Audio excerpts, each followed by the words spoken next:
Phase 2 is revealed. Tyrell Wellick is alive. And Elliot, well, we may just have to wait till next season to find out about that. It's the Season 2 finale of Mr. Robot, Episode 2.9, Python, Part 2.p7z. The moth don't care when he sees the flame. Hey everyone, D here, and welcome to this week's review of the big finale of Mr. Robot. So, of course, there are spoilers ahead, just so you've been warned. Real quick, you may notice I'm in a slightly different location as usual. I am in a very hot and muggy New Orleans this week. I will be back at the regular location for other shows next week, but we're going to be wrapping things up down here. So let's get right to it. A good episode, definitely trying to tie up a lot of the multiple loose ends that were floated out there. Some they succeeded in a bit, some left a few more strings floating around. You can see they're definitely setting up for a phase, for a season 3. Phase 3, I almost said, and of course that could be entirely possible. Now the episode tonight really opened up with a flashback back to season 1. Now this is a scene that's actually been on my mind a lot the past few weeks. I haven't really brought it up because I haven't found a real connection and tie-in with it. So I'm really glad they actually hit that point today. And that, of course, is the scene with Mr. Robot, Elliot, and Tyrell in his van talking about their connections and Tyrell's threat that he knows Mr. Robot's secret. Now, when we first saw this scene, of course, it was Mr. Robot, and this was before the big reveal, so in some ways, I think it was sort of a bit of a swerve, but it does let us know that Tyrell and Elliot have been working towards these goals, have been working together for some time. You know, obviously, a bit of subterfuge there, still playing that they didn't know each other at the time, but this was all laying the groundwork for the 5-9 hack, and then everything else to come afterwards. So, great way to open up the episode, sort of clues us into that. Now with the rest of the episode, I'm going to break this up into about 3 pieces. Let's start off with Joanna, because that's sort of a quick bit. She, of course, has been tracking down the phone calls that have been coming to her, and with Elliot's help from the other week, finds out that is in fact Scott Knowles, the old CTO of e-corp, whose life has completely fallen apart, of course, because of the murder of his wife by Tyrell. And that kind of got a little creepy and messed up throughout that scene. Really, we have Scott kind of breaking down, letting us know that day, the day of the party, the day that he was announced as CTO, his wife informed him that she was pregnant. They went down and got the sonogram. It was the best day of his life, and of course, ended horribly with his wife's death. Now with this heart opening, Joanna shows, of course, the depth of empathy that she possesses in pursuing to tear him apart, really just insulting his manhood, everything about him, his love of his wife, telling him that his wife is about to sleep with her husband. I mean, it was just all very messed up, and that really prompts, of course, Scott to just react and go right after her. Beats her up, and that precedes her to go and speak with her new boyfriend, who we find out, yes, in fact, did meet at that party that night, and entices him to tell a story of how Scott was basically responsible for his wife's death, and that he was too scared to say anything. Now, the main thing that this kind of hits on with is how long has this been played? From the way that she attacked Scott verbally, and enticed him to attack her. Let me be sure I get my sexes right for my pronouns. To me, it was really kind of an enticement of, because remember, Scott was responsible for not getting Joanna her money, for not getting the severance package that was promised to Tyrell. And of course, I mean, in some ways that makes sense. Tyrell is a wanted man. Tyrell killed his wife. Of course, he's not going to release this money to Joanna, no matter what Joanna is promising. And that kind of led to, I think, Scott's messing with Joanna. Joanna is just, he's blaming her for everything. Of course, really feeling the pain and the loss of his wife. So when Joanne kind of basically entices him to attack her, my first thought was this is her way to kind of turn the tables on him and get the money that she's looking for released. Does she know that Tyrell is alive or not? That's the other really big question, because after we find out that her boy toy actually was working at the party that night, how long was this a big plan all along to put the blame on Tyrell and then turn things around and throw it back on Scott? Was she playing a long game? Did she meet this guy and entice with him knowing that Tyrell is still alive and out there doing his thing, so that all of the world's looking can be in his direction, and then the last moment it is turned around and shined onto Scott? Maybe, maybe not. That seems a little bit of a long play. We still haven't really actually got confirmation that she knows that Tyrell is alive, and certainly the way that she'd responded back to Scott, how Scott is just calling and messing with her, the way that she has responded to all the phone calls that come, kind of implies that she doesn't know that Tyrell is alive, and this is simply a revenge kick for her. He worked there, and she could take the boy toy worked there, and now Joanne can take advantage of that to put the blame of the murder on Scott and just sort of ruin his life. He messed with her, now she is going to mess with him. The truth of all of this, we don't entirely know, because of course that's pretty much where her story is set. However, I think it can be pretty much guaranteed that she is playing, well, she's playing both of them, but certainly her little cute boy bartender fiance now, she is playing him. I think she is playing him from the beginning, using him up, and then when she's done with him, she will be more than happy to toss him to the wayside. Then of course we have Dom and Darlene, and we're saying the two of them because we find out for sure that Cisco is definitely dead. Caught one in the brain pan, and that was his blood that was all over kind of both of them. And Darlene is not having anything. The FBI really starts out strong with pleading the fifth, not going to talk to anything. Of course, is also kind of has things brightened up on her, that with the introduction of the Patriot Act so many years ago, the fifth doesn't mean anything. She's got no constitutional rights. They peg her as an enemy combatant, and all bets are off. However, they still do need information, and that becomes the big kind of cat and mouse play throughout the rest of the episode between Dom and Darlene. Dom is really trying to play the sympathy card, how they are friends, how they're from well, not friends, how they will be friends, they come from the same place, how they're very similar type of people, and all of that is actually is very true. I commented last week about really a lot of the similarities between Dom and Elliot. And in which case that kind of gives a lot of connections between Dom and Darlene. I like that Darlene does not cave on this. I think that's a great continuation of her character, how she basically just holds to whatever threat, to whatever enticements that Dom is constantly throwing off. We do find out that the FBI, they've got information, but they don't necessarily have a whole lot of time. They don't have a lot of concrete connections. They've got a lot of theory, but nothing else. So what they really do need from Darlene is to get some confirmation. And eventually Dom plays basically at her ego, showing her what the FBI has and kind of playing at how Darlene is going to react with the truth of their information, being impressed with how much they have, or showing how much the FBI is wrong or off, and kind of entice Darlene into revealing a bit more, kind of in a, oh my God, you are saying that Tyrell is the big mastermind behind everything. You don't know. One of the good points that I did like about this particular, sorry about that, what I did like about this particular bit is kind of the big feedback. Remember when Cisco was telling Darlene that she is not the leader? And then as Dom comes and says, hey, all the DC crew said that you were the leader in charge, where Darlene's able to turn this around. I am not a leader type. You know, this is not who I am.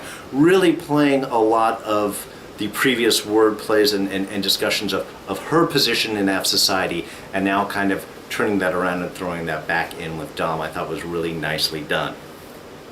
But really eventually this leads us to I call it a murder board because they do that in all of the big procedurals that we have with all of the big pictures and who everybody is and so on. We'll say it's their investigation board, but that is the eventual reveal that Dom gives to Darlene, is actually how much information the FBI does have, how many connections they have made. Oh, and I did love Dom's revelation of what Python was, that was a technique for luring people out. Sit, be quiet, wait for them to make a move. So I enjoyed that. Darlene's picture is up there. Mobley's picture is up there. Everyone from All Safe. We've got the CTO. We've got people from e-corp. And of course, we have Elliot, who is definitely in their sights, definitely on the board, but not the one in charge. As far as the FBI knows, it's Tyrell Wellick, who is still the mastermind behind 5-9. And that leads to Darlene's big final line of, "You've got to be kidding me. Is this really?" Just the kind of inclusiveness of everything that they do have. They're still looking at Tyrell as the leader of fsociety. And I think that is what's going to push Darlene to reveal more information. At least that is Dom's plan. And then, of course, we have, let's see, the main thrust of this entire episode, really of the entire season, is the revelation of Tyrell Wellick and what Phase 2 is. With the 5-9 hack, they were able to get rid of all of the electronic records for e-corp. However, they still had all of their paper records. They still had the chance, therefore, of rebuilding their database. That's something that Philip was talking about a few episodes back when he was talking with the administration, that in order to do a proper recovery, e-corp is going to need to assemble all of their paper records and get those all redigitized. So what's Phase 2?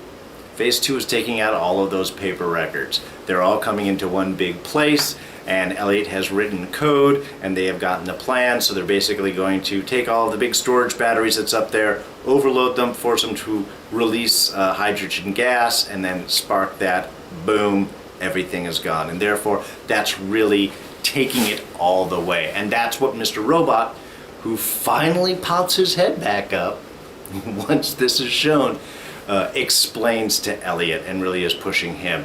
When we were going to do this, it was going to be all the way. However, of course, Elliot, really not with the whole thing. Not so happy about seeing the effects of 5-9 on the rest of the world, and that maybe this is not something that they really want to do. And that pushes, of course, the big question in his mind: is Tyrell Wellick really alive?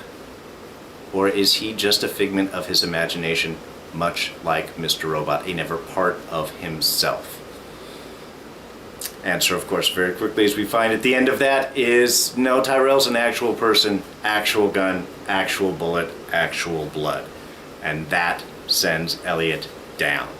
Anyone else catch a bit of deja vu when Tyrell tells Elliot that when you gave me this gun and told me to shoot anyone who gets in the way, I didn't know it would be you? It's very much like Tyler Durden's orders to the rest of Project Mayhem.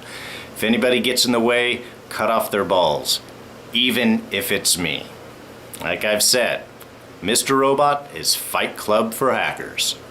And I have to say, one of the big critiques, I was talking about this at the end of last week as well, is that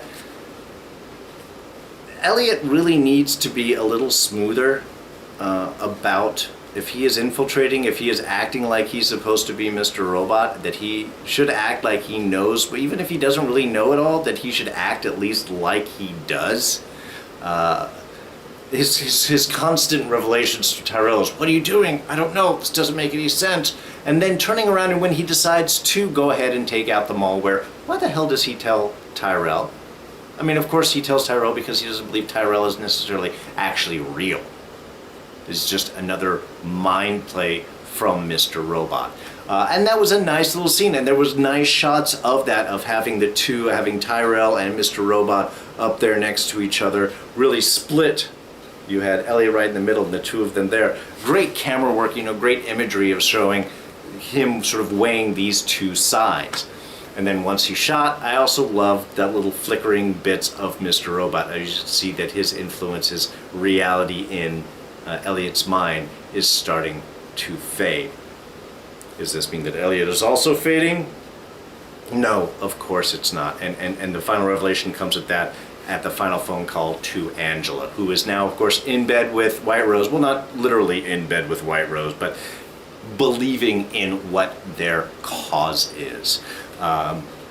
So it was Tyrell that calls her up, and she was coming down. The last thing is he should see her as soon as he wakes up, referring, of course, to Elliot. So while Elliot is wounded, he is not out. Tyrell certainly cares a lot about him. I love him, I believe was the actual quote that he used.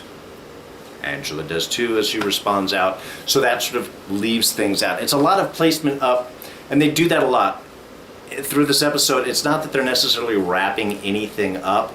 They're paying off a lot of ideas. But again, as a finale, this is really more of the set for the next season. Last season, they kind of did the same things. They built everything up, and then, of course, the 5-9 hack was not while Elliot was conscious. And then he just was seeing all the ramifications, everything afterwards, starting with 3 days later. So this is sort of the exact same thing as we're doing up with season 3. We finally find out what phase 2 is. We find out that Darlene is alive. We find out how much information that Dom has. We find out who was going on doing all the phone calls with Joanna. A lot of these questions were revealed. But where are we going? What is the eventual end run? Is there anything after phase 2, or is it just burning it down and then being done? If that was the case, was it really important to bring Elliot up, or did you just want him to see it to be part of this question? And so these are the things that we are going to have to wait until next season. Sam Esmail has said that he sees Mr. Robot as being 4 or 5 seasons. Rami just won an Emmy. Congratulations for you, Rami Malek. Definitely well earned, and that is going to propel USA to keep this show running for at least another season or 2, probably for its own run, if it can keep it up. But it does need to make some adjustments, because while they did answer a lot of questions, they left a lot of loose ends floating out there. Now, we did get the little last shot of, and this is probably implying where season 3 is going to, and that is the last shot of Mobley and Trenton there at the Fry's in who knows where, trying to live their new lives, trying to stay out of the radar. But of course, Trenton has found some information that could possibly reverse the effects of the 5-9 hack, bring everything back. Mobley wants nothing to do with it, but Trenton just wants her to look at it. And of course, this is probably the direction we're going, because it's Leon who shows up at that last minute asking what time it is. But with his connection to the Dark Army, we know that Trenton and Mobley have not has not disappeared completely. If they're just going to try and take them out with that information, or possibly use it. Again, don't know what Dark Army's big long-term goal in this. It's one thing that we haven't really seen anything on. They're supporting Elliot, but what is their interest in all of it is something that we really haven't found out, that we really don't know. Oh, and my theories about Back to the Future, no, didn't pan out at all. Nothing related to Back to the Future at all in this episode. Wasn't thinking about it at all. So, oh well, my bad. I think that is pretty much going to wrap us up for this episode and for this season. I really hope you guys enjoyed Mr. Robot. I did. There was a lot of, I thought it mostly, quality-wise, really stayed up there. There were a few maybe misfires, and I don't think they left it necessarily in the best place. I really wish they had wrapped up a few more things, kind of, not left so many, like I said, loose strings sort of floating around out there, and not spent so much time. It really seems like they got to a bit of the storytelling and then just decided, oh, we'll save everything else for next season. I'm hoping that is not something that they're going to keep with, but we're going to have to wait to see, and it's not going to be till next summer. So that's going to be it for us. If you did enjoy this review and all of my reviews in the past, I'd appreciate a like. You can hit the subscribe button. We'll have it right over here. Come back every week. Yes, while this is the end of Mr. Robot, we did just start season 4 of Agents of S.H.I.E.L.D. We're introducing Ghost Rider, and I can tell you from the premiere episode, the new 10 p.m. time slot is working wonderful for them. It was a great episode. They're using their effects very smartly, and Ghost Rider looks great. So, if you're a Marvel fan at all, I would highly encourage you to check that out if you haven't already.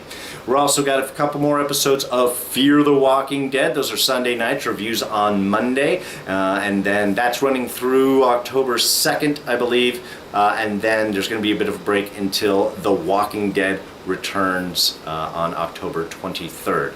And then at the end of this month, speaking of Marvel, we also have the Netflix premiere of Luke Cage. Which is everything on it looks so good. Mike Coulter just looks amazing. So that's definitely something we're all going to be checking out. Let's see, you can catch me on Twitter, of course, and all the time. Here's my address right there. It's at Darren Jakes. Other than that, I am going to go cool off because it is really hot and muggy out here. I hope you guys are enjoying your time, and I will see you all next week. I'm D. And I am out of here. Come on, buddy. Let's go have some fun. Bye-bye.